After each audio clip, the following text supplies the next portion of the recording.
So as we know, a week or two ago, David Koepp is returning from the first and second film to write this new chapter. And we have officially gotten a release date for the movie confirmed by the Jurassic World website itself, July 2nd, 2025. The movie is in fact going to be released next year, which means they are pretty much almost done with the script. They've been writing it for a few months. I mean, you can't just release a Jurassic Park movie just the next year after you announce it. I mean, none of the world films had their dates announced that later on. So clearly, they have been working on this script for quite a while. They probably have some conceptual arts already out there. So this has been a very well-kept secret for a few months, maybe even a year now. So they've been planning it all. And this year, most likely, they are going to be filming it. Now, I don't know if they're going to stick to that July release because it is still pretty early. But if they are going to stick to that, that means, at least to me at least, they are getting everything done. They've been getting everything done.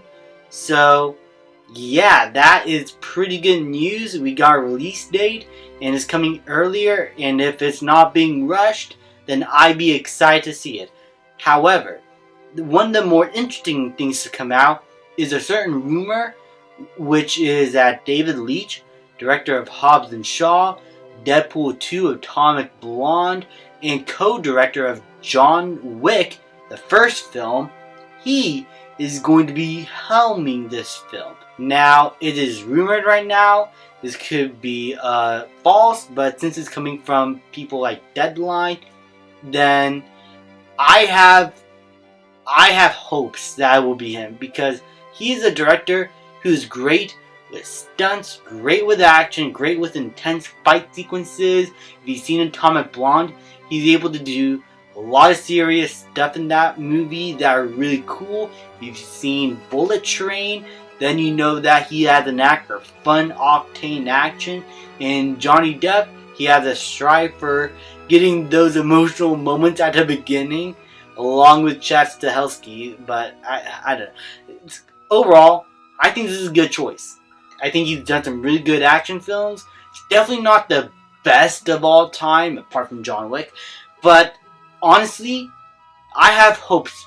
He seems like a good choice. And if that's the case, then we might be looking at a more high-octane action movie here for Jurassic Park. Or not. Maybe he has something different up his sleeve. And considering that his new film, The Fall Guy, is coming out pretty soon, that movie, to me, is probably going to prove whether or not he is the right choice to direct this movie.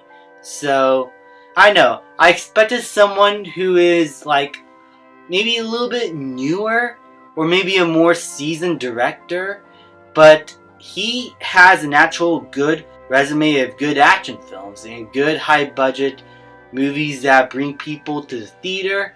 Overall, I say that if they do go with him, I think this is a good choice. I hope he does something unique and interesting for the Jurassic franchise.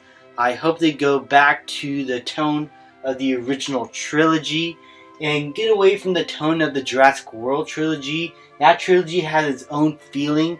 I feel like it should be kept like that.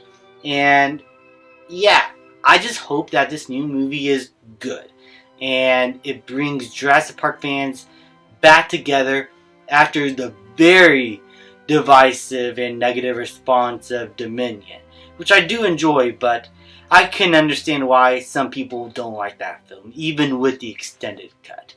Thank you guys so much for watching. Please leave a like, subscribe, comment, and I'll see you guys next time.